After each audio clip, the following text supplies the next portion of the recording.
તો આણંદના જિલ્લા કાનૂની સેવા સત્તામંડળના મુખ્ય જિલ્લા ન્યાયાધીશ અને ચેરમેન જેડી સુથારના અધ્યક્ષસ્થાને યોજાયેલ લોક અદાલતમાં MACP કેસો, ફોજદારી સમાધાન લાયક કેસો, નેગોશિયેબલ ઇન્સ્ટ્રુમેન્ટ એક્ટ કલમ 138ના કેસો, લગ્ન સંબંધી ફેમિલી કેસો, મહેસૂલના કેસો, મંજૂરો સાથેના તકરારના કેસો, દીવાની દવા જેવી કે ભંડાના બેંકના વગેરે કેસો, વીજળી તથા પાણીના કેસો તેમજ હજુ સુધી અદાલતમાં દાખલ ના થયેલા તેવા બેંકના પ્રી લિટિગેશન કેસો મળીને કુલ 44,519 જેટલા કેસો સમાધાન માટે રાખવામાં આવ્યા હતા, જેમાંથી કુલ 7,327 કેસોનો સફળતાપૂર્વક નિકાલ કરવામાં આવ્યો હતો.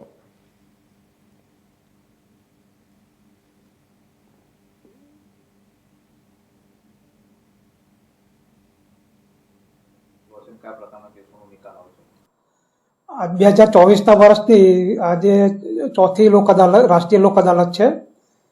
ગુજરાત રાજ્ય કાનૂની સેવા સત્તામંડળ તથા રાષ્ટ્રીય કાનૂની સેવા સત્તામંડળ અમદાવાદની સૂચના અને માર્ગદર્શન હેઠળ જિલ્લા કાનૂની સેવા સત્તામંડળ આણંદ દ્વારા આજરોજ એનું આયોજન કરવામાં આવેલ છે.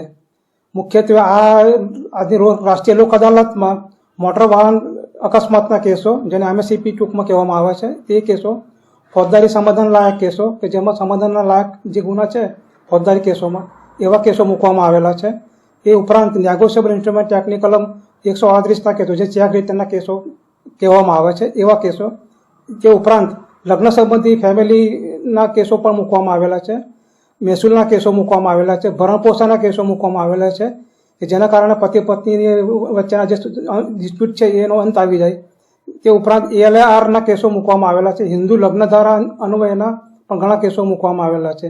તે ઉપરાંત મુસ્લિમ લગ્નધારા અને ખ્રિસ્તી લગ્નધારા અને મજૂર અદાલતના કેસો પણ આવરી લેવામાં આવેલા છે. આ કેસમાં આજની લોક અદાલતમાં દીવાની દેવા જેવા કે ભણાના કરારના મકાનના બેંકના જે કંઈ દાવા દોવી છે એ પણ અંદર આવરી લેવામાં આવેલા છે.